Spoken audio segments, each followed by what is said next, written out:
Assalamualaikum warahmatullahi wabarakatuh. Kami dari kelompok 2 ingin mempresentasikan materi tentang sistem keuangan di Indonesia. Sebelum itu, izinkan kami untuk memperkenalkan diri terlebih dahulu. Perkenalkan, nama saya Zahra Putri Maharani dengan NIM 2025 1211004. Perkenalkan, nama saya Astri Dwi Febrianti dengan NIM 2025 12 11 014. Jadi, pembahasan yang akan kami presentasikan pada kali ini, yang pertama ada sistem keuangan Indonesia, yang kedua otoritas keuangan, yang ketiga lembaga depositori, dan yang terakhir lembaga non-depositori. Jadi, definisi dari sistem keuangan Indonesia adalah satu kesatuan dari lembaga jasa keuangan, pasar keuangan, dan infrastruktur keuangan, di mana mereka saling berinteraksi satu sama lain untuk memfasilitasi pengumpulan dana masyarakat dan mengalokasikannya untuk mendukung pertumbuhan ekonomi di Indonesia. Kemudian, saya akan menjelaskan maksud dari tiga komponen yang saling berkaitan dalam sistem keuangan Indonesia, yaitu ada lembaga keuangan, pasar keuangan, dan infrastruktur keuangan. Lembaga keuangan merupakan lembaga yang kaitannya di bidang keuangan. Kegiatan tersebut meliputi penghimpunan dana, penyaluran dana kepada masyarakat, terutama dalam kegiatan investasi. Lembaga keuangan menghimpun dana dari masyarakat dan disalurkan kembali kepada masyarakat yang membutuhkan pembiayaan dengan pemberian kredit dan menanamkannya pada surat-surat berharga. Lembaga keuangan merupakan bagian dari sistem keuangan yang sering juga disebut dengan lembaga intermediasi keuangan atau financial intermediary. Dengan demikian, dapat dikatakan bahwa fungsi dari lembaga keuangan sebagai lembaga yang menjadi perantara antara masyarakat yang memiliki kelebihan dana dan masyarakat yang kekurangan dana. Lembaga keuangan berperan penting dalam proses pengalihan dana dalam perekonomian. Pengalihan ini dilakukan oleh lembaga keuangan sebagai lembaga intermediasi. Proses yang dilakukan oleh lembaga keuangan adalah dengan membeli sekuritas primer seperti saham, obligasi, dan lain-lain. Kemudian menjual sekuritas sekunder kepada penabung berupa tabungan, deposito, reksadana, dan lain-lain.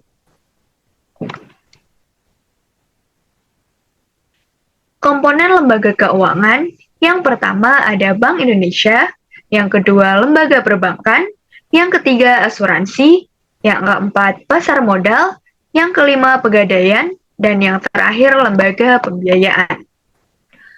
Lembaga-lembaga tersebut memberikan jasa di bidang keuangan dengan instrumen keuangan yang telah disesuaikan dengan jenis usaha yang dijalankan oleh lembaga tersebut. Selanjutnya, pasar keuangan. Pasar keuangan berperan menyediakan platform untuk mempertemukan investor dengan perusahaan yang membutuhkan dana.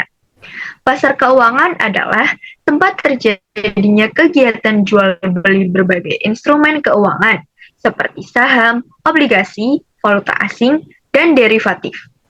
Pasar ini mempertemukan pembeli dan penjual termasuk investor, perusahaan, dan pemerintah untuk mendapatkan keuntungan dalam memperdagangkan aset, menunggarkan aset keuangan, serta memfasilitasi alokasi modal untuk mendukung pertumbuhan ekonomi. Pasar ini memiliki peran dalam perekonomian karena memungkinkan perputaran dana secara efisien. Selain itu, pasar keuangan yang menjadi indikator yang mencerminkan kondisi ekonomi suatu negara, sekaligus menyediakan wadah bagi investor untuk menyesuaikan strategi berdasarkan perubahan pasar.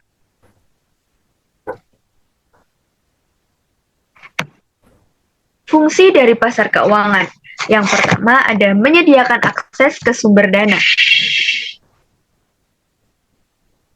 Pasar keuangan memungkinkan perusahaan, pemerintah, dan individu untuk memperoleh akses ke sumber dana yang lebih besar. Investor dapat membeli saham atau obligasi dari perusahaan dan pemerintah. Dan perusahaan pemerintah dapat memperoleh dana dari investor melalui pasar keuangan. Yang kedua, memberikan likuiditas. Pasar keuangan menyediakan likuiditas. Artinya, investor dapat membeli dan menjual instrumen keuangan dengan mudah dan cepat. Hal ini memungkinkan investor untuk mengubah portofolio investasi sesuai dengan perubahan kondisi pasar atau kebutuhan keuangan. Yang ketiga, menentukan harga instrumen keuangan. Pasar keuangan menentukan harga instrumen keuangan seperti saham, obligasi, dan komoditas. Harga instrumen keuangan dipengaruhi oleh penawaran dan permintaan dari investor saat itu. Yang keempat, menyediakan informasi. Pasar keuangan memberikan informasi tentang perekonomian, kinerja perusahaan, dan faktor-faktor lain yang mempengaruhi harga instrumen keuangan. Informasi ini dapat membantu investor dalam membuat keputusan investasi. Yang kelima, menyediakan sarana lindung nilai. Pasar keuangan menyediakan sarana lindung nilai atau hedging untuk mengurangi resiko akibat fluktuasi harga instrumen keuangan. Yang keenam, memfasilitasi investasi asing. Pasar keuangan memfasilitasi investasi asing dengan memungkinkan investor asing untuk membeli dan menjual instrumen keuangan di pasar domestik. Jenis-jenis pasar keuangan. Yang pertama, pasar uang atau money market. Pasar uang atau money market adalah sarana pertemuan antara pengusaha atau orang yang memiliki dana dengan calon konsumen baik bertemu langsung maupun melalui perantara.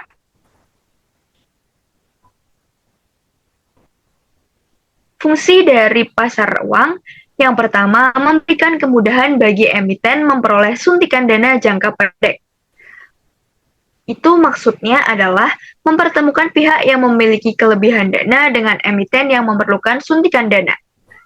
Fungsi pasar uang yang kedua, menghimpun dana pihak yang mempunyai kelebihan dana. Yang ketiga, menyediakan opsi investasi dengan risiko rendah untuk investor. Kemudian fungsi yang keempat, mempercepat laju pembangunan negara. Jenis-jenis transaksi pasar uang. Terdapat 4 jenis transaksi pasar uang. Di antaranya, yang pertama, pasar uang antar bank. Umumnya mencakup sejumlah lembaga perbankan melalui peminjaman modal demi pemenuhan kebutuhan tiap nasabah. Jenis transaksi ini biasa dilihat pada aktivitas jual beli surat berharga. Kemudian, aktivitas yang kedua, transaksi sertifikat deposito.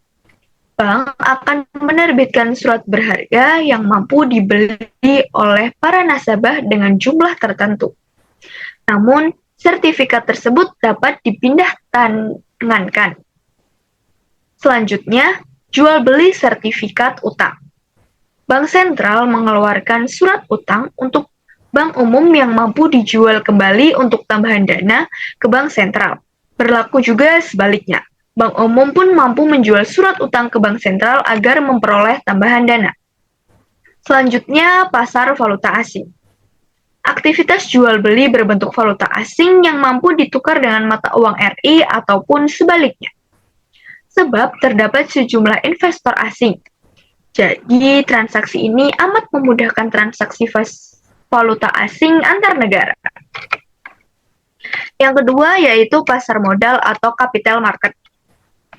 Pasar modal adalah pasar di mana saham dan obligasi diperdagangkan untuk jangka waktu yang lebih lama.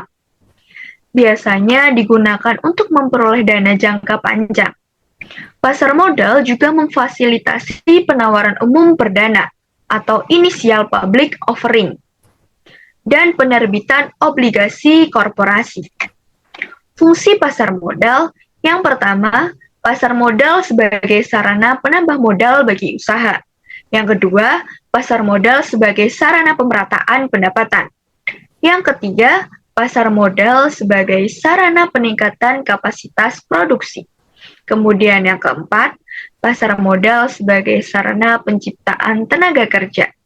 Yang kelima, pasar modal sebagai sarana peningkatan pendapatan negara. Kemudian, jenis pasar keuangan yang ketiga ada pasar saham atau stock market. Pasar saham adalah pasar di mana saham diperdagangkan antara investor dan perusahaan. Investor membeli saham sebagai kepemilikan dalam perusahaan dan dapat memperoleh keuntungan dari kenaikan harga saham atau dividen yang dibayarkan oleh perusahaan. Fungsi dari pasar saham. Yang pertama, sebagai sarana badan usaha untuk mendapatkan tambahan modal. Yang kedua, sebagai sarana pemerataan pendapatan. Yang ketiga, memperbesar produksi dengan didapat sehingga produktivitas meningkat. Kemudian yang keempat, menampung tenaga kerja. Yang kelima, memperbesar pemasukan pajak bagi pemerintah. Jenis pasar keuangan yang keempat, pasar obligasi atau bond market. Pasar obligasi adalah pasar di mana obligasi diperdagangkan. Obligasi adalah surat hutang yang diterbitkan oleh perusahaan atau pemerintah sebagai cara untuk memperoleh dana. Investor membeli obligasi dan menerima pembayaran bunga secara berkala, serta pembayaran pokok pada saat jatuh. Jenis pasar keuangan yang kelima, pasar valuta asing. Pasar valuta asing yakni tempat bertemunya individu, entitas, serta pihak perbankan untuk melaksanakan transaksi jual beli mata uang dari sejumlah negara atau valuta asing lainnya. Pasar valuta asing dijelaskan sebagai wadah yang berisikan individu, entitas, serta perbankan yang mampu melaksanakan transaksi keuangan internasional melalui jual beli falas. Menurut Hamdi tahun 1999. Fungsi pasar valuta asing antara lain yang pertama, memberi kemudahan aktivitas tukar-menukar falas serta memindahkan dana dari negara satu ke negara lainnya. Jadi, memberi kemungkinan terjadinya clearing internasional. Yang kedua, sebagai penyedia kredit. Pasar falas memberi kemudahan penerapan kontrak jual beli bersistem kredit. Yang ketiga, membatasi resiko. Pasar falas memberi peluang hedging, yakni pembatasan resiko atas probabilitas fluktuasi harga. Yang keempat, spekulasi. Pada pasar falas, individu mampu berspekulasi, menerima, serta mencari resiko guna memperoleh laba. Macam-macam pasar valuta asing. Yang pertama, pasar spot. Kemudian yang kedua, pasar forward. Yang ketiga, pasar futures. Dan yang keempat, pasar opsi. Pasar spot. Pasar spot yaitu pasar yang mana aktivitas tukar-menukar falas dilaksanakan untuk pertukaran segera, yakni paling lambat 2 hari kerja. Pasar spot mempergunakan transaksi spot. Kemudian, pasar forward adalah pasar berjangka di mana transaksi jual beli valuta asing dilaksanakan guna penyerahan pada masa mendatang atau penyerahan pada luar wilayah spot, serta kurs yang dipergunakan yakni kurs forward. Yang ketiga, pasar futures ialah pasar dengan sebuah kesepakatan perdagangan valuta asing yang menentukan volume perdagangan falas dalam waktu, harga, serta lokasi tertentu yang sudah disepakati.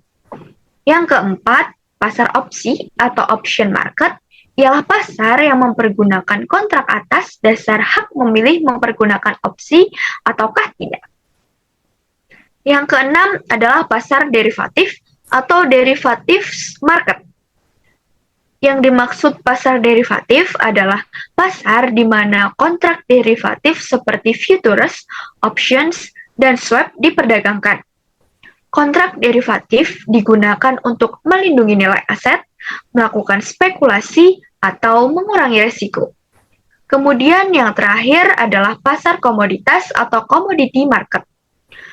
Pasar komoditas adalah pasar di mana komoditas seperti minyak, gas, emas, dan produk pertanian diperdagangkan. Harga komoditas dipengaruhi oleh permintaan dan penawaran global, serta faktor-faktor lain seperti cuaca, politik, dan ekonomi.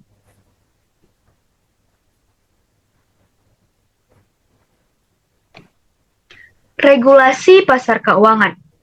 Regulasi pasar keuangan termasuk bursa saham dan pasar derivatif, bertujuan untuk menciptakan lingkungan perdagangan yang adil, berintegritas, dan transparansi. Regulasi pasar keuangan yang pertama adalah keadilan. Regulasi pasar keuangan keadilan ini bertujuan untuk memastikan keadilan dalam perdagangan. Ini berarti bahwa semua peserta pasar, baik individu maupun institusi, harus memiliki akses yang setara ke informasi dan peluang. Kemudian regulasi yang kedua adalah integritas. Integritas pasar mengacu pada kepastian bahwa pasar beroperasi tanpa gangguan dan dengan integritas yang tinggi. Regulasi ini bertujuan untuk mencegah tindakan atau perilaku yang dapat merusak integritas pasar, seperti penipuan, pencucian uang, atau praktik ilegal lainnya. Kemudian, regulasi yang ketiga adalah transparansi. Regulasi ini memerlukan tingkat transparansi yang tinggi dalam perdagangan keuangan. Ini mencakup persyaratan pelaporan dan publikasi informasi yang akurat dan tepat waktu, sehingga semua peserta pasar memiliki akses yang sama ke data yang relevan. Transparansi membantu memastikan bahwa pasar beroperasi secara efisien dan bahwa investor memiliki informasi yang cukup untuk membuat keputusan investasi yang baik. Selanjutnya, contoh elemen regulasi pasar keuangan. Yang pertama adalah aturan pencatatan. Bursa saham harus memiliki aturan yang mengatur perusahaan yang ingin mencatatkan saham mereka. Ini termasuk persyaratan pelaporan keuangan yang teratur dan pengungkapan informasi yang relevan kepada investor. Yang selanjutnya adalah regulasi pasar derivatif. Pasar derivatif seperti kontrak berjangka dan opsi juga diatur dengan ketat. Ini mencakup pengaturan tentang bagaimana kontrak-kontrak tersebut dapat diperdagangkan, serta persyaratan margin yang harus dijaga oleh pedagang derivatif. Selanjutnya adalah pelaporan transaksi. Peserta pasar biasanya diharuskan untuk melaporkan semua transaksi mereka kepada otoritas regulasi atau bursa. Ini membantu menciptakan catatan lengkap tentang aktivitas perdagangan yang dapat digunakan oleh penelitian dan pengawasan. Pengawasan pasar. Otoritas pengawas pasar seperti Komisi Sekuritas dan Bursa atau SEC di Amerika Serikat memiliki peran penting dalam mengawasi aktivitas pasar, seperti mengevaluasi kepatuhan aturan dan menindak pelanggaran. Yang selanjutnya adalah perlindungan investor. Regulasi juga mencakup perlindungan investor dengan mengatur transparansi, perlindungan terhadap praktik manipulatif, serta aturan terkait dengan pengungkapan risiko dan informasi yang akurat dalam prospektus investasi. Regulasi pasar keuangan berperan penting dalam menjaga integritas dan stabilitas pasar, serta melindungi investor. Hal ini juga membantu mencegah terjadinya krisis keuangan yang dapat mempengaruhi ekonomi secara luas. Selain itu, regulasi mendukung kepercayaan masyarakat terhadap pasar keuangan dan membantu menjaga kestabilan sistem finansial secara keseluruhan. Nah, bagaimana sih sistem keuangan Indonesia bekerja? Jadi, sistem keuangan Indonesia bekerja dengan cara menghubungkan pihak yang memiliki kelebihan dana atau penabung dengan pihak yang membutuhkan dana atau peminjam, seperti rumah tangga, korporasi, dan pemerintah, melalui lembaga keuangan dan pasar keuangan, di mana lembaga keuangan berperan sebagai perantara yang tugasnya, pertama, menghimpun dana dari penabung, kemudian yang kedua, menyalurkannya kepada peminjam dalam bentuk kredit atau investasi.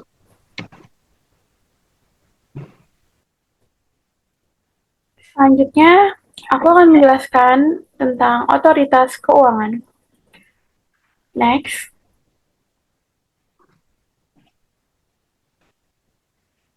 Pengertian otoritas keuangan. Otoritas keuangan adalah lembaga atau badan resmi yang diberi wewenang oleh pemerintah untuk mengatur, mengawasi, dan menjaga stabilitas sistem keuangan di suatu negara. Tugas utama otoritas keuangan yaitu memastikan bahwa seluruh kegiatan di sektor keuangan seperti perbankan, pasar modal, asuransi, lembaga pembiayaan, dan lainnya berjalan transparan, sehat, dan sesuai aturan, sehingga dapat melindungi kepentingan masyarakat serta menjaga kepercayaan terhadap sistem keuangan. Next, Indonesia mempunyai 3 lembaga otoritas keuangan utama yang saling melengkapi dalam menjaga sistem keuangan tetap stabil, sehat, dan melindungi masyarakat.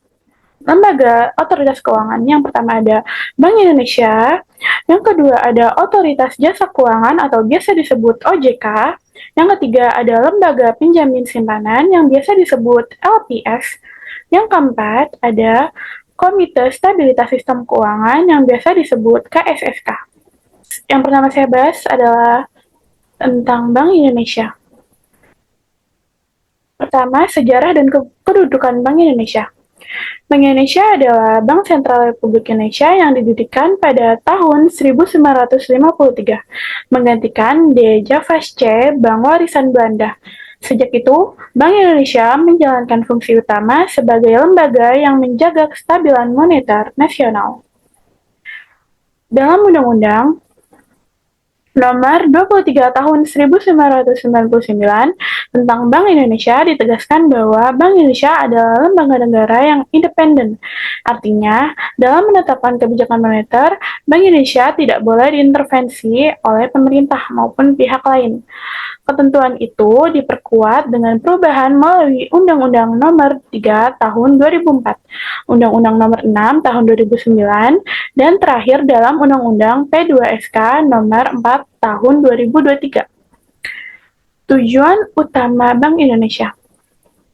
Tujuan utama Bank Indonesia adalah mencapai dan memelihara kestabilan nilai rupiah. Stabilitas nilai rupiah meliputi stabilitas daya beli masyarakat dalam negeri yang diukur melalui laju inflasi. Selanjutnya, tujuan utama Bank Indonesia yaitu stabilitas nilai tukar rupiah terhadap mata uang asing yang dijaga melalui kebijakan devisa dan pasar falas. Next, ada tugas pokok Bank Indonesia. Tugas pokok Bank Indonesia terdapat 3, yaitu yang pertama, menetapkan dan melaksanakan kebijakan moneter, yang kedua, mengatur dan menjaga kelancaran sistem pembayaran, yang ketiga, menjaga stabilitas sistem keuangan. Yang pertama yang saya akan bahas yaitu menetapkan dan melaksanakan kebijakan moneter. Bank Indonesia berwenang mengendalikan jumlah uang beredar agar sesuai dengan kebutuhan ekonomi, lalu mengintervensi pasar uang atau falas untuk menjaga stabilitas rupiah.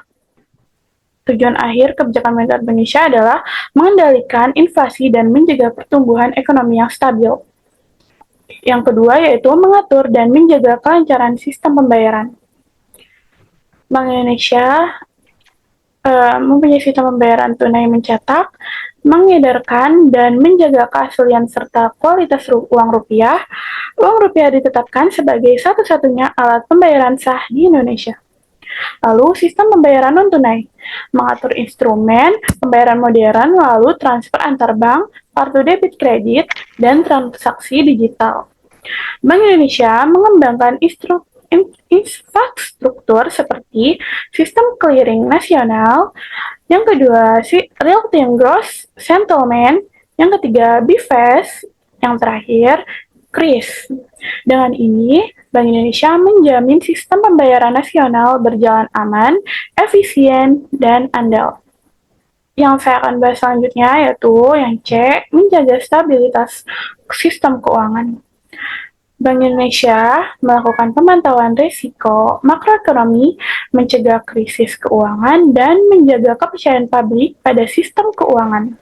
Lalu, Bank Indonesia dapat bertindak sebagai lender of the last resort dengan memberikan likuiditas kepada bank yang sehat tetapi mengalami kesulitan jangka pendek. Lalu yang terakhir, Bank Indonesia berkoordinir dengan OJK dan LPS dalam Komite Stabilitas Sistem Keuangan untuk mengantisipasi dan menangani krisis. Selanjutnya, saya akan menjelaskan tentang wewenang Bank Indonesia. Bank Indonesia mempunyai wewenang yang pertama yaitu menetapkan target kebijakan moneter termasuk sasaran inflasi. Lalu, Bank Indonesia mengatur dan mengelola cadangan devisa nasional. Lalu, Bank Indonesia mengeluarkan dan mengedarkan dan menarik uang rupiah dari peredaran. Lalu, yang keempat, Bank Indonesia mengatur sistem pembayaran dan memberikan izin bagi penyelenggara jasa pembayaran. Lalu yang terakhir, Bank Indonesia mengatur kelancaran lalu lintas pembayaran antar bank. Next, prinsip independensi Bank Indonesia. Pentingnya independensi Bank Indonesia. Tanpa independensi, kebijakan moneter akan rentan dipengaruhi oleh kepentingan politik jangka pendek yang bisa mengorbankan stabilitas ekonomi jangka panjang. Namun, independensi Bank Indonesia diimbangi dengan akuntabilitas, yaitu Bank Indonesia wajib menyampaikan laporan secara berkala kepada DPR dan pemerintah. Lalu, Bank Indonesia juga harus mempublikasikan laporan tahunan, laporan inflasi, dan laporan stabilitas sistem keuangan untuk transparansi kepada masyarakat. Next, peran Bank Indonesia dalam perekonomian. Bank Indonesia berperan dalam menjaga perekonomian, diantaranya mengendalikan inflasi agar tidak terlalu tinggi maupun terlalu rendah, lalu menjaga nilai tukar rupiah agar tetap stabil. Selain itu, Bank Indonesia juga mendorong sistem pembayaran digital agar efisien dan inklusif. Selain itu, Bank Indonesia juga menjadi mitra pemerintah dalam mendukung pertumbuhan ekonomi yang berkesinambungan. Next,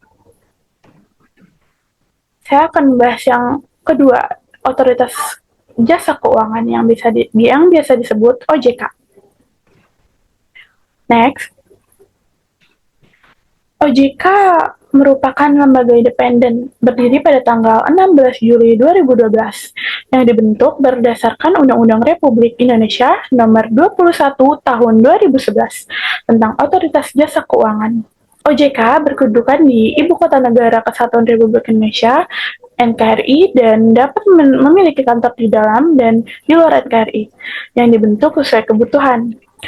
OJK berdiri dikarenakan adanya upaya dari pemerintah Indonesia untuk dapat menghadirkan pengawasan dan pengaturan kegiatan di bidang jasa keuangan di seluruh wilayah Indonesia. Diharapkan dapat menjadikan sistem keuangan di Indonesia dapat tumbuh stabil dan berkelanjutan, serta bisa menjaga kepentingan seluruh stakeholder-nya. OJK juga harus mampu menjalin kerjasama dan hubungan kelembagaan bersama dengan lembaga negara lainnya, seperti lembaga penjamin simpanan, Bank Indonesia, dan Dirjen Pajak. OJK secara fungsi berperan menggantikan badan pengawas, pasar modal, dan lembaga keuangan, serta mengambil alih tugas Bank Indonesia di bidang pengawasan perbankan, serta untuk hubungan kelembagaan antara OJK dengan Dirjen Pajak adalah terkait implementasi IO, Automatic Exchange of Information. Pertukaran data otomatis itu bertujuan untuk mengetahui data WNI yang sudah menjadi nasabah lembaga jasa keuangan yang berada di luar negeri. OJK dipimpin oleh Dewan Komisioner yang bersifat kolektif dan kolegial. Dewan Komisioner beranggotakan 4 orang yang ditetapkan berdasarkan keputusan Presiden dan masing-masing memiliki hak suara yang sama. Masa jabatan Dewan Komisioner adalah 5 tahun, dapat diangkat dan ditetapkan kembali untuk 1 kali masa jabatan. Seorang ketua Dewan Komisioner OJK dipilih oleh Dewan Perwakilan Rakyat Republik Indonesia. Pengajuan usulan sebanyak 2 orang calon anggota Dewan. Komisioner yang tidak terpilih menjadi ketua secara otomatis diikutsertakan untuk dapat dipilih menjadi anggota Dewan. Komisioner oleh DPR RI Undang-Undang RI Nomor 21 2011 Susunan Dewan Komisioner OJK adalah sebagai berikut. Yang pertama, seorang ketua merangkap sebagai anggota. Lalu, seorang wakil ketua bertugas sebagai ketua komite etik. Lalu, yang ketiga, seorang kepala eksekutif pengawas perbankan merangkap sebagai anggota. Lalu yang keempat, seorang kepala eksekutif pengawas pasar modal merangkap sebagai anggota. Yang kelima, seorang kepala eksekutif pengawas peransurasian, lembaga pembiayaan, dana, pensiun, dan lembaga jasa keuangan lainnya merangkap sebagai anggota. Lalu yang keenam, seorang ketua dewan audit merangkap sebagai anggota. Lalu yang ketujuh, seorang anggota yang membidangi edukasi dan perlindungan konsumen. Lalu yang ke-8, seorang anggota ex officio dari Bank Indonesia yang merupakan anggota Dewan Gubernur Bank Indonesia. Dan yang terakhir, seorang anggota ex officio dari Kementerian Keuangan yang merupakan pejabat setingkat eselon Kementerian Keuangan. Tujuan, fungsi, dan tugas OJK. Tujuan pembentukan OJK adalah agar secara keseluruhan kegiatan di sektor jasa keuangan di Indonesia dapat, yang pertama, terselenggara secara akuntabel, adil, teratur, dan transparan. Yang kedua, mampu menjadikan sistem keuangan yang selalu berkembang secara stabil dan berkelanjutan. Serta yang terakhir, mampu melindungi kepentingan masyarakat dan konsumen. Fungsi OJK. Fungsi dari OJK adalah menyelenggarakan sistem pengaturan dan pengawasan yang terintegrasi terhadap keseluruhan kegiatan usaha di sektor jasa keuangan. Sedangkan tugas dari OJK adalah melaksanakan pengaturan dan pengawasan terhadap kegiatan usaha di bidang perbankan, kegiatan usaha di bidang pasar modal, dan kegiatan usaha di bidang lembaga pembiayaan, peransuran, dana pensiun, dan lembaga jasa keuangan lainnya. Ada wewenang otoritas jasa keuangan, yaitu wewenang OJK dalam melaksanakan tugas pengaturan kegiatan operasional jasa keuangan. Lalu, wewenang OJK dalam melaksanakan tugas pengawasan terhadap operasional jasa keuangan. Dan terakhir, wewenang dalam melaksanakan tugas pengaturan dan pengawasan sektor perbankan. Next, ada perlindungan masyarakat dan konsumen. Otoritas Jasa Keuangan berwenang untuk memberikan perlindungan kepada konsumen dan masyarakat dengan melakukan tindakan pencegahan kerugian masyarakat dan konsumen dalam hal memberikan informasi serta edukasi kepada masyarakat. Karakteristik ini usaha di bidang jasa keuangan, produk, dan layanannya. Jika tidak bisa, maka diambil dengan cara voting suara terbanyak.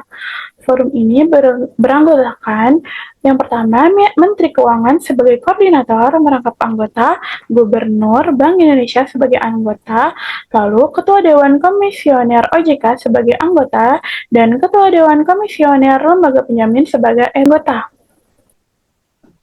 Ada Lembaga Penjamin Simpanan atau biasa disebut LPS. Next. Lembaga perbankan merupakan salah satu bagian yang sangat dibutuhkan dalam sistem perekonomian, termasuk perekonomian nasional, peran perbankan sebagai lembaga intermediasi saat berkontribusi dalam pergerakan roda perekonomian. Stabilitas sistem perbankan dalam suatu negara atau kawasan dapat dipengaruhi stabilitas sistem perekonomiannya. Tahun 1998 adalah tahun krisis keuangan di kawasan Asia, termasuk di Indonesia. Krisis ekonomi ini tentunya juga berimbas pada krisis di dunia perbankan. Di Indonesia terdapat 16 bank yang dilikuidasi untuk menjadi korban. Hal ini yang menurunkannya tingkat kepercayaan masyarakat terhadap perbankan di Indonesia. Pemerintah di Indonesia bergerak cepat untuk mengatasi krisis perbankan tersebut. Beberapa kebijakan dikeluarkan untuk meningkatkan kembali kepercayaan masyarakat terhadap sistem perbankan di Indonesia. Kebijakan ini terkait pemberian jaminan atas semua kewajiban pembayarannya. Di antaranya simpanan masyarakat oleh perbankan pada pihak lain. Tertuang dalam Keputusan Presiden Nomor 26 Tahun 1998 tentang jaminan terhadap kewajiban pembayaran bank umum dan Kepres Nomor 1993 Tahun 1998 tentang jaminan terhadap kewajiban pembayaran bank pengkreditan rakyat. Efek positif dari kebijakan pemerintah dalam Kepres ini terbukti dapat meningkatkan kembali kepercayaan masyarakat pada dunia perbankan. Sedangkan efek negatifnya adalah munculnya moral hazard bagi pengelola perbankan maupun masyarakat di lingkungan perbankan. Akibat terlalu luasnya ruang lingkup penjamin yang diberikan pemerintah. Untuk mengatasi efek tersebut, dirasa perlu ditetapkannya kebijakan sistem penjaminan secara terbatas. Maka pemerintah Indonesia menghadirkan sebuah lembaga yang disebut Lembaga Penjamin Simpanan, yang biasa disebut LPS. Tahun 2004 menetapkan Undang-Undang Nomor 24 Tahun 2004 tentang LPS yang merupakan dasar hukum berdirinya LPS dan baru beroperasi 1 tahun setelahnya pada tanggal 22 September 2005. LPS adalah lembaga yang akuntabel, transparan, dan independen dalam menjalankan tugas dan wewenangnya. LPS bertanggung jawab kepada Presiden Republik Indonesia, tempat kedudukan LPS di Jakarta, dan diberikan kesempatan untuk membuka kantor perwakilan di seluruh wilayah Indonesia. Next.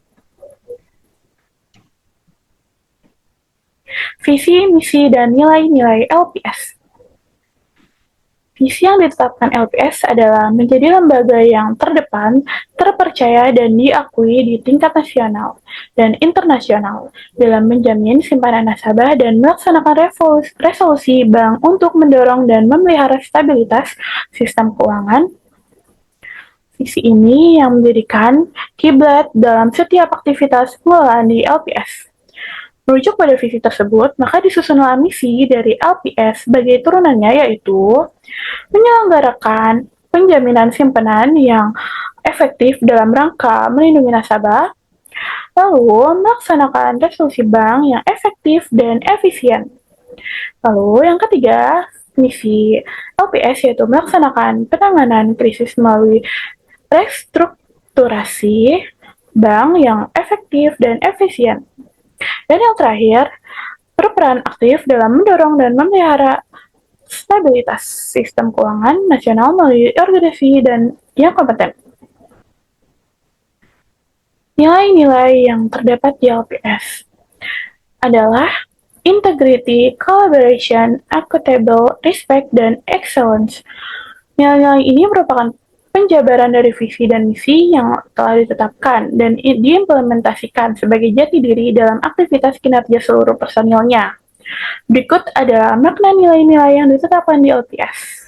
Yang pertama itu integrity. Integrity itu adalah berani berkata jujur, bertindak independen sesuai dengan kode etik, serta secara terus-menerus berkata jujur dan bertindak independen. Lalu yang kedua, collaboration adalah mengutamakan kerjasama dan saling mendukung, selalu bersikap terbuka dan berprasangka baik untuk saling percaya dan menghargai dalam mencapai tujuan lembaga. Lalu, accountable. Accountable adalah bertanggung jawab atas semua tindakan dan keputusan yang diambil sesuai aturan atau kebijakan yang berlaku dengan selalu mempertimbangkan resikonya. Lalu respect. Respect adalah selalu memiliki kepedulian, menghargai, dan menghormati kepada orang lain dengan berlandaskan sikap empati, sopan, tulus, dan tanpa pamrih. Lalu yang terakhir, excellence. Excellence adalah selalu mengupayakan hasil yang terbaik dengan cara menetapkan standar yang tinggi, melakukan pengembangan berkelanjutan, dan inovasi. Next. Fungsi, tugas, dan wewenang LPS. Berdasarkan Undang-Undang Nomor 24 Tahun 2004 disebutkan fungsi LPS. Fungsi LPS adalah yang pertama menjamin simpanan nasabah penyimpan, Lalu, turut aktif dalam memelihara stabilitas sistem perbankan sesuai dengan kewenangannya, sedangkan tugas yang dibebankan kepada LPS di tahun Undang-Undang RI Nomor 24 2004 adalah sebagai berikut. Yang pertama, merumuskan serta menetapkan kebijakan atas pelaksanaan penjaminan simpanan. Lalu, LPS melaksanakan penjaminan atas simpanan. Lalu, merumuskan serta menetapkan kebijakan-kebijakan dalam rangka mengambil bagian untuk turut aktif memelihara stabilitas sistem perbankan. Lalu LPS merumuskan, menetapkan, dan melaksanakan kebijakan-kebijakan dalam penyelesaian bank gagal yang tidak dapat berdampak sistematik. Lalu, yang terakhir, LPS melaksanakan penanganan terhadap bank gagal yang dapat berdampak sistematik. Next, ada kepesertaan LPS. Kepesertaan dalam LPS adalah setiap bank yang melakukan kegiatan usaha di wilayah Indonesia. Bank peserta penjaminan meliputi seluruh bank umum termasuk kantor cabang dari bank tersebut yang berkedudukan di luar negeri dan melakukan kegiatan usaha perbankan dalam wilayah Indonesia, serta bank pengkreditan rakyat atau biasa disebut BPR, baik dalam bentuk bank konvensional maupun bank syariah. Jika kantor cabang dari bank yang berkedudukan Indonesia yang melakukan kegiatan usaha perbankan di luar wilayah Indonesia tidak termasuk dalam program penjaminan. Setiap bank peserta penjaminan yang melakukan kegiatan usaha di wilayah Indonesia berkewajiban untuk menyerahkan dokumen salinan akta pendirian bank dan atau anggaran dasar, dokumen perizinan, surat keterangan tingkat kesehatan bank, serta surat pernyataan direksi, komisaris, pengendali pemegang saham kantor pusat untuk cabang bank asing. Lalu yang kedua, membayar iuran atau kontribusi kepesertaan. Lalu yang ketiga, membayar premi penjaminan dan menyampaikan kopi bukti pembayarannya. Lalu yang keempat, menyampaikan format perhitungan premi. Lalu yang kelima, melaporkan secara berkala untuk laporan posisi simpanan, laporan keuangan bulanan, laporan keuangan tahunan yang telah diaudit atau laporan keuangan tahunan yang disampaikan kepada LPP bagi BPR yang tidak diwajibkan oleh LPP untuk menyampaikan laporan keuangan tahunan yang telah diaudit. Laporan daftar pemegang saham pengendali bagi bank yang berbadan hukum koperasi direksi dan komisaris jika setiap kali terjadi perubahan.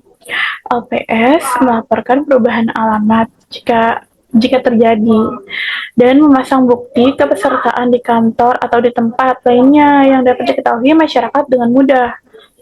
Lalu, LPS juga memasang pengumuman di kantor bank yang dapat diketahui nasabah dengan mudah tentang maksimum tingkat bunga wajar yang ditetapkan LPS dan maksimum jumlah simpanan yang dijamin oleh LPS. Next. Program penjaminan LPS. Beberapa syarat penjaminan yang ditetapkan oleh LPS yaitu yang pertama, data diri dan daftar simpanan nasabah tercatat di dalam pembukaan bank, maka simpan bukti semua transaksi perbankan. Lalu yang kedua, tingkat bunga yang diterimakan kepada nasabah tidak melebihi tingkat bunga penjamin dari LPS. Dan yang ketiga, tidak melakukan tindakan yang dapat merugikan bank, seperti tidak memiliki kredit macet dan melunasi membayar kewajiban atas peminjaman tepat waktu. Simpanan yang dijamin LPS meliputi simpanan dalam bentuk giro, tabungan, deposito, sertifikat deposito, dan bentuk lain yang dipersamakan dengan itu. Saldo yang dijamin untuk tiap nasabah pada satu bank merupakan hasil penjumlahan saldo seluruh rekening simpanan nasabah pada bank tersebut, baik rekening gabungan atau rekening tunggal. Pada rekening gabungan, saldo rekening setiap satu nasabah sebesar saldo rekening gabungan tersebut dibagi secara pro rata sejumlah pemilik rekening. Jika ada nasabah yang memiliki rekening gabungan dan rekening tunggal, maka saldo rekening didahulukan perhitungannya untuk saldo dari rekening tunggal. Saldo yang dijamin LPS per nasabah di setiap bank maksimal sejumlah 2 miliar. Mulai 13 Oktober 2008, pengajuan klaim atas jaminan simpanan yang layak dibayar LPS wajib dilakukan oleh nasabah. Penyimpanan paling lambat 5 tahun mulai sejak izin usaha perbankan tersebut dicabut. Jika pengajuan klaim setelah batas waktu tersebut, maka hak nasabah penyimpanan dalam mendapatkan pembayaran klaim dari LPS akan hilang. Selanjutnya, saya akan menjelaskan tentang Komite Stabilitas Sistem Keuangan yang biasa disebut KSSK. Next, latar belakang pembentukan. Sistem keuangan merupakan salah satu persyaratan penting bagi terjaganya perekonomian nasional. Krisis finansial global tahun 1997 sampai 1998 dan 2008 menunjukkan betapa rentannya sistem keuangan jika tidak koordinasi antar lembaga. Untuk itu, Indonesia membentuk Komite Stabilitas Sistem Keuangan sebagai forum koordinasi. KSSK ini dibentuk dengan dasar hukum Undang-Undang Nomor 9 Tahun 2016 tentang pencegahan dan penanganan krisis sistem keuangan. Selanjutnya, diperkuat melalui Undang-Undang Nomor 4 Tahun 2003 tentang pengembangan dan penguatan sektor keuangan UU P2SK. Next, ada kedudukan dan anggota. KSSK adalah lembaga koordinatif, bukan lembaga operasional.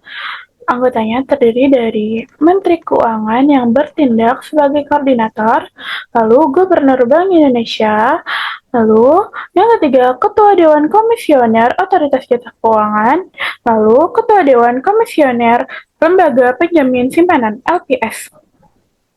Masing-masing lembaga memiliki kewenangan spesifik, tetapi di dalam KSSK mereka duduk bersama untuk memastikan adanya sinkronisasi kebijakan. Next, fungsi dan tugas KSSK. KSSK mempunyai fungsi, yang pertama fungsi pemantauan, yang dimana KSSK mengidentifikasi dan mengevaluasi risiko yang berpotensi mengganggu stabilitas sistem keuangan. Lalu, melakukan penilaian secara berkala terhadap perbankan, pasar keuangan, sistem pembayaran, dan lembaga jasa keuangan lainnya. Fungsi yang kedua, fungsi pencegahan, yang dimana KSSK menyusun rekomendasi kebijakan pencegahan krisis, lalu menjalankan koordinasi lintas otoritas untuk memperkuat ketahanan sistem keuangan, lalu melakukan langkah-langkah early warning system.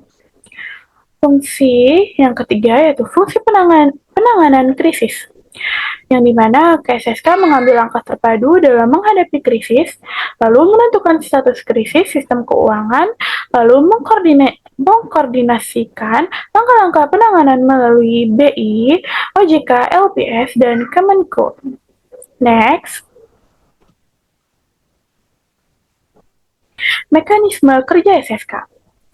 Yang pertama, mekanismenya adalah rapat rutin. Rapat rutin untuk memantau kondisi keuangan, rapat darurat ketika terdapat potensi atau indikasi krisis, lalu keputusan KSSK bersifat kolektif, tetapi Menteri Keuangan memiliki peran penting sebagai koordinator. Selanjutnya, sistem keuangan di setiap negara terdiri dari kelompok besar lembaga, yaitu lembaga keuangan depositori, lembaga keuangan non-depositori atau non-bank.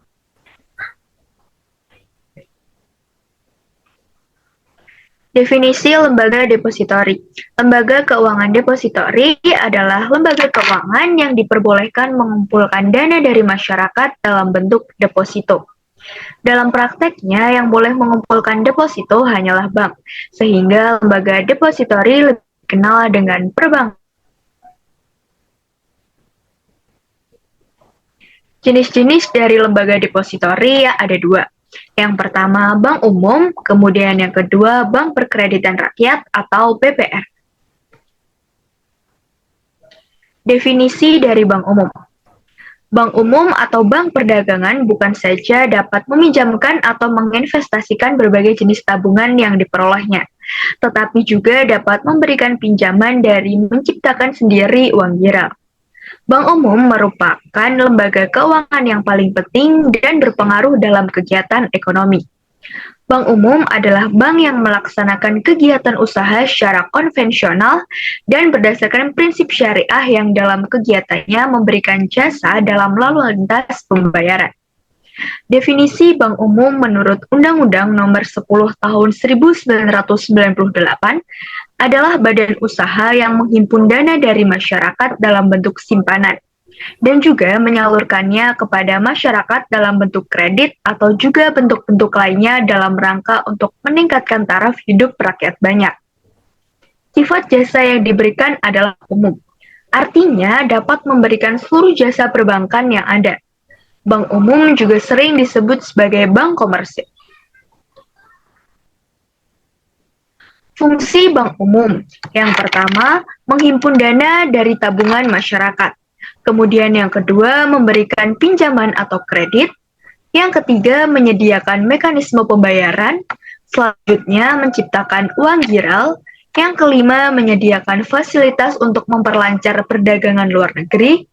Yang keenam, menyediakan jasa trustee seperti pengolahan pensiun dan rencana pembagian laba sebagai wali amanah serta sebagai perantara pemindahan dan registrasi bagi perusahaan. Kemudian yang terakhir, menyediakan jasa-jasa keuangan lainnya seperti pialang dan inkaso. Keistimewaan bank umum.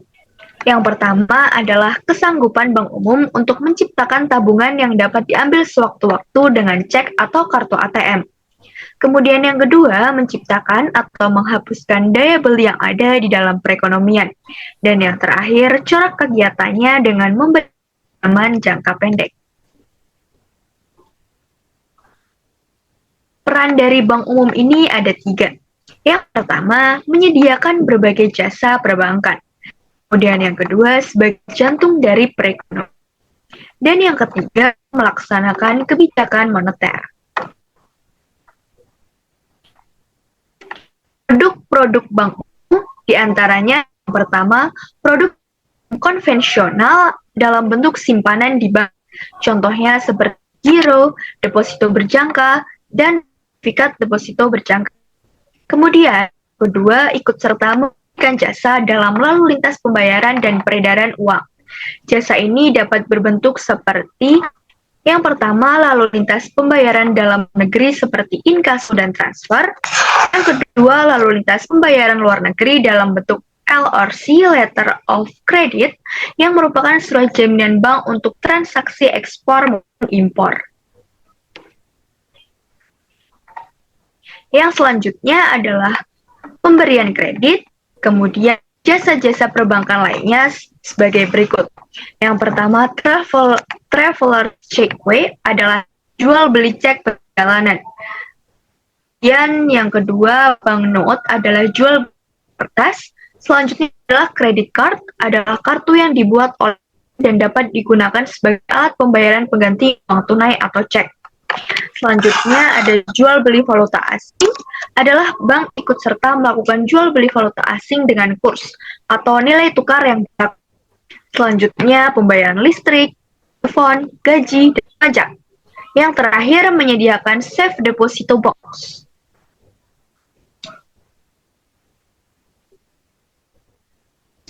Selanjutnya adalah kegiatan bank umum. Kegiatan terdiri dari 3. Yang pertama, menghimpun dana atau lending. Yang kedua, menyalurkan dana atau lending. Dan yang ketiga, memberikan jasa-jasa lainnya atau service. Kegiatan bank umum yang pertama adalah menghimpun dana atau funding. Kegiatan beli dana dapat dilakukan dengan menawarkan berbagai macam simpanan. Yang pertama, simpanan giro atau demand deposit. Simpanan giro merupakan simpanan dan penarikannya dapat dilakukan dengan menggunakan cek atau biljet giro. Kepada setiap pemegang rekening giro akan diberikan bunga dengan nama jasa giro. Besarnya jasa giro tergantung bank yang bersangkutan. Rekening giro digunakan oleh para usahawan, baik bank untuk perorangan maupun perusahaannya. Bagi bank, jasa giro merupakan dana murah karena bunga yang diberikan nasabah relatif lebih rendah dari bunga simpanan lainnya. Yang selanjutnya, simpanan tabungan atau saving deposit merupakan simpanan dana bank yang penarikan persyaratan yang ditetapkan oleh bank. Tabungan dilakukan menggunakan tabungan, penarikan, kwitansi atau kartu anjungan tunai mandiri atau ATM. Kepada pemegang rekening tabungan akan diberikan bunga tabungan yang merupakan jasa atas. Sama seperti halnya dengan rekening giro, besarnya bunga tabungan tergantung dari bank yang bersangkutan. Praktiknya, bunga tabungan lebih besar dari jasa giro. Yang ketiga adalah simpan deposito atau time deposit. Deposito merupakan simpanan yang memiliki jangka waktu tertentu atau jatuh tempo. Penarikannya dilakukan jangka waktu tersebut. Namun, saat ini sudah ada bank yang memberikan fasilitas deposito yang dapat dilakukan setiap saat. Namun, saat ini sudah ada bank yang memberikan fasilitas deposito yang penarikannya dapat dilakukan setiap saat. Jenis deposito pun beragam, sesuai dengan keinginan nasabah. Dalam praktiknya, jenis deposito terdiri dari deposito berjangka, sertifikat deposito, dan deposito on call. Kegiatan bank umum yang kedua adalah menyalurkan dana atau lending. Menyalurkan dana merupakan kegiatan menjual dana yang berhasil dihimpun dari masyarakat. Kegiatan ini dikenal dengan nama kegiatan lending. Penyaluran dana yang dilakukan oleh bank dilakukan melalui pemberian pinjaman yang dalam masyarakat lebih dikenal dengan nama kredit. Kredit yang diberikan oleh bank terdiri dari berbagai jenis, tergantung dari kemanapun bank yang menyalurkannya. Demikian pula dengan jumlah serta tingkat suku bunga yang ditawarkan. Sebelum kredit dikucurkan, bank terlebih dahulu menilai kelayakan kredit yang diajukan oleh nasabah. Kelayakan ini meliputi berbagai aspek penilaian. Penerima kredit akan dikenakan bunga kredit yang besarnya tergantung dari bank yang menyalurkan. Besar kecilnya bunga kredit sangat mempengaruhi keuntungan bank, mengingat keuntungan utama bank adalah dari selisih bunga kredit dengan bunga simpanan. Secara umum, jenis-jenis yang ditawarkan adalah yang pertama, kredit investasi. Merupakan kredit yang diberikan kepada pengusaha yang melakukan investasi atau penanaman modal. Biasanya kredit jenis ini memiliki jangka waktu yang relatif panjang, yaitu di atas 1 tahun. Contohnya jenis kredit ini adalah kredit untuk membangun pabrik atau membeli peralatan pabrik seperti mesin-mesin. Yang kedua, kredit modal kerja. Merupakan kredit yang digunakan sebagai modal usaha. Biasanya kredit jenis ini berjangka waktu pendek, yaitu tidak lebih dari 1 tahun. Contoh dari kredit ini adalah untuk membeli bahan baku, membayar gaji karyawan, dan modal kerja lainnya. Yang ketiga, kredit perdagangan. Merupakan kredit yang diberikan kepada para pedagang dalam rangka memperlancar atau memperluas maupun memperbesar kegiatan perdagangannya. Contoh jenis kredit ini adalah kredit untuk membeli barang dagangan yang diberikan kepada supplier atau agen. Yang selanjutnya adalah kredit produktif. Kredit produktif merupakan kredit yang dapat berupa investasi, modal kerja, atau perdagangan. Dalam arti kredit ini diberikan untuk diusahakan kembali, sehingga pengembalian kredit diharapkan dari hasil usaha yang dibiayai. Yang selanjutnya adalah kredit konsumtif. Merupakan kredit yang digunakan untuk keperluan pribadi, misalnya keperluan konsumsi, baik pangan, sandang, maupun papan. Contoh jenis kredit ini adalah kredit perumahan, kredit kendaraan bermotor yang kesemuanya untuk dipakai sendiri. Yang terakhir adalah kredit profesi. Kredit profesi merupakan kredit yang diberikan kepada para kalangan seperti dosen, dokter, atau pengacara. Kegiatan bank umum yang ketiga adalah memberikan jasa-jasa bank lainnya atau servis. Jasa-jasa bank yang ditawarkan antaranya adalah kiriman uang atau transfer, clearing atau clearing, inkaso atau collection, safe deposit box, bank card atau kartu kredit, bank notes, bank garansi, bank draft, letter of credit, cek wisata atau traveler check, menerima setoran-setoran, melayani pembayaran, bermain di dalam pasar modal. Kemudian yang kedua adalah Bank Perkreditan Rakyat atau BPR. Menurut Undang-Undang Nomor 7 Tahun 1992, Bank Perkreditan Rakyat adalah bank yang melaksanakan kegiatan usaha secara konvensional atau berdasarkan prinsip syariah yang dalam kegiatannya tidak memberikan jasa dalam lalu lintas pembayaran. Selanjutnya, Bank Perkreditan Rakyat atau BPR mempunyai fungsi sebagai badan usaha yang menghimpun dana menyalurkan dana kepada masyarakat. Harus mampu menunjang modernisasi pedesaan dan memberikan layanan jasa perbankan bagi golongan ekonomi lemah atau pengusaha kecil. Sebagian besar pelayanan BPR diberikan kepada masyarakat yang bermodal kecil, yang sebagian berada pada sektor informal, sehingga perbaikan kinerja, baik keuangan, manajemen, administrasi harus ditingkatkan kualitasnya. Kegiatan dari BPR, yang pertama adalah menghimpun dana hanya dalam bentuk, yang pertama simpanan tabungan dan yang kedua simpanan deposito. Kemudian kegiatan Bank Perkreditan Rakyat yang kedua adalah menyalurkan dana dalam bentuk. Yang pertama kredit investasi, kemudian yang kedua kredit modal kerja, dan yang ketiga kredit perdagangan.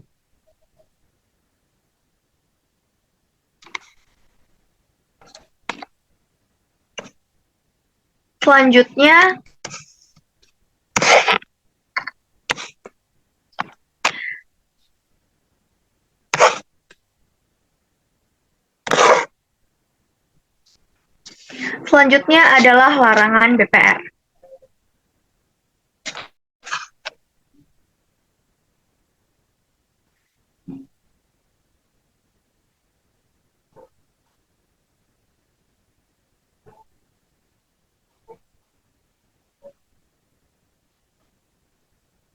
Oke, baik. Larangan BPR menurut Pasal 14 Undang-Undang Nomor 7 Tahun 1992 memberikan ketentuan tentang kegiatan yang tidak boleh dilakukan oleh Bank Perkreditan Rakyat, yaitu yang pertama, menerima simpanan berupa giro dan ikut serta dalam lalu lintas pembayaran. Kemudian yang kedua, melakukan kegiatan usaha dalam valuta asing. Yang ketiga, melakukan penyertaan modal. Yang keempat, melakukan usaha perasuransian. Yang selanjutnya, melakukan usaha lain di luar kegiatan usaha, sebagaimana yang telah dimaksud dalam Undang-Undang Nomor 17 Tahun 1992, Pasal 13, seperti yang telah diuraikan. Selain ruang lingkup kegiatannya yang terbatas, wilayah operasional Bank Perkreditan Rakyat juga dibatasi pada tingkat kecamatan dan pedesaan. Jika Bank Perkreditan Rakyat ingin beroperasi di ibu kota provinsi, mereka harus meningkatkan modal sektor menjadi minimal 2 miliar.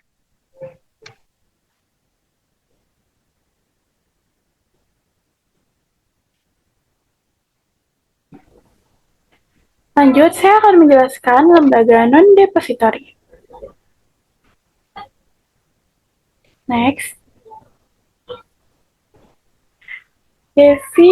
Definisi lembaga non-depository.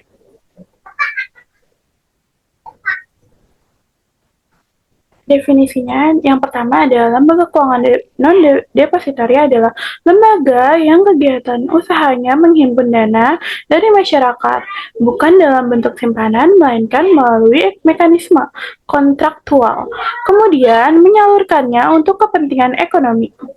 Lalu, Undang-Undang Nomor 1 Tahun 2013 tentang Lembaga Keuangan Mikro juga menegaskan bahwa lembaga non-bank tetap diakui sebagai bagian dari sistem keuangan resmi, meskipun tidak memiliki izin menghimpun dana dalam bentuk giro, tabungan, atau deposito. Next.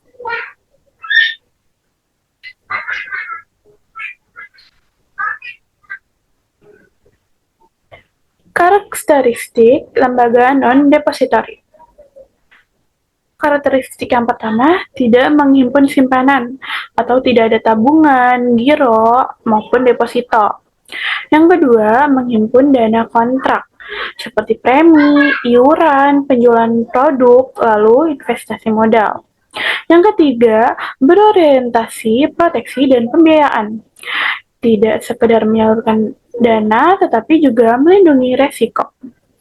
Yang keempat, diawasi oleh OJK sesuai Undang-Undang Nomor 21 Tahun 2011. Lalu yang terakhir, menjangkau sektor informal, yaitu seringkali melayani masyarakat yang tidak terjangkau layanan perbankan. Next. Jenis-jenis lembaga non-depository. Yang pertama ada perusahaan asuransi, yang dimana lembaga non-depository menghimpun dana melalui premi peserta, lalu memberikan proteksi terhadap risiko ketidakpastian, jiwa, kesehatan, kerugian. Lalu asuransi jiwa manfaat saat peserta meninggal atau mencapai umur tertentu. Lalu asuransi umum melindungi dari kerugian akibat kecelakaan, kebakaran, bencana. Lalu reasuransi perusahaan yang melindungi perusahaan asuransi, contoh Prudential, Allianz, serta Jasara Harja. Yang kedua, dana pensiun, yang bertujuan untuk menyediakan manfaat pensiun di hari tua, lalu dihimpun dari iuran pemberi kerja dan karyawan. Ada dua bentuk, DPPK atau dana pensiun pemberi kerja, yang kedua DPLK atau dana pensiun lembaga keuangan. Contoh, Taspen, DPLK Bank Mandiri. Lalu yang ketiga, perusahaan pembiayaan atau leasing, yaitu membiayai pembelian barang modal seperti kendaraan, mesin. Skema cicilan. Nah, bermanfaat bagi pelaku usaha yang butuh alat produksi tanpa harus membayar tunai. Contoh, Adira Finance, BFI Finance. Yang keempat, penggadaian. Memberikan pinjaman dengan jaminan barang bergerak. Lalu akses mudah, proses cepat, cocok untuk kebutuhan mendesak. Contoh, PT Pegada atau Persero.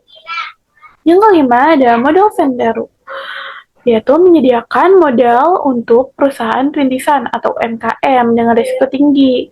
Lalu biasanya berbentuk penyertaan modal equity participation. Contoh, BRI Ventures, Mandiri Capital.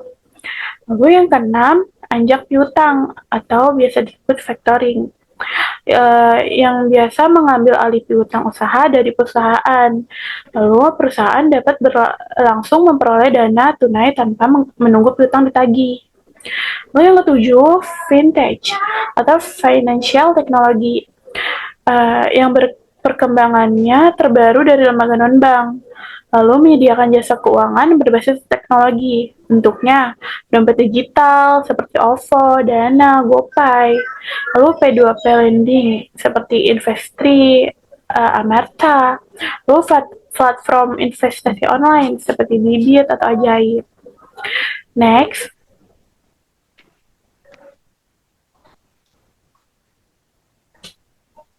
Peran strategis lembaga non-depository. Yang pertama, menyediakan alternatif pembiayaan, yang dimana melengkapi peran bank dalam mendukung kegiatan ekonomi. Yang kedua, proteksi mengurangi dampak kerugian finansial akibat bencana, kematian, atau kerugian usaha. Yang ketiga, penyedia jaminan sosial, yang dimana dana pensiun menjaga kesejahteraan di hari tua. Lalu yang keempat, meningkatkan inklusi keuangan. Seperti vintage dan pegadaian menjangkau masyarakat lapisan bawah. Lalu yang terakhir, mendukung stabilitas keuangan nasional, seperti menjadi diverifikasi sumber dana di luar bank. Next.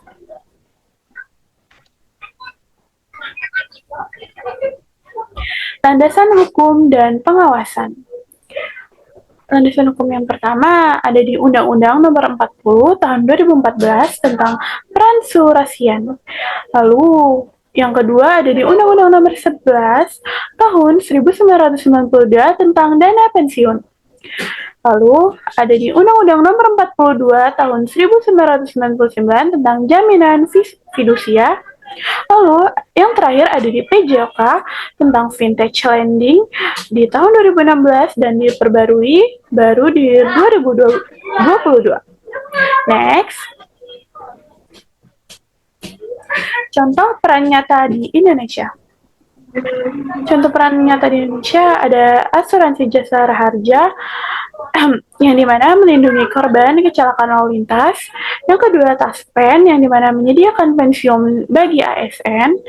Yang ketiga, ada Pegadaian yang dimana solusi pembiayaan mikro berbasis jaminan. Lalu yang terakhir, Vintage P2P Lending yang dimana non-bank membantu UMKM memperoleh modal kerja. Next. Tantangan lembaga non-depository. Tantangan lembaga non-depository yang pertama, literasi keuangan masyarakat masih rendah. Maksudnya itu banyak yang belum memahami produk non-bank. Lalu persaingan dengan bank melalui masuk ke produk yang mirip, misalnya Bancassurance. Next, pengawasan dan regulasi vintage. Pengawasan dan regulasi vintage, banyak vintage ilegal menimbulkan kerugian masyarakat. Lalu yang terakhir, resiko ketidakpastian ekonomi global, yaitu berdampak pada asuransi dan investasi modal ventura. Sekian presentasi dari kelompok 2. Kurang lebihnya mohon maaf. Wassalamualaikum warahmatullahi wabarakatuh. Warahmatullahi wabarakatuh. Aduh. Akhirnya.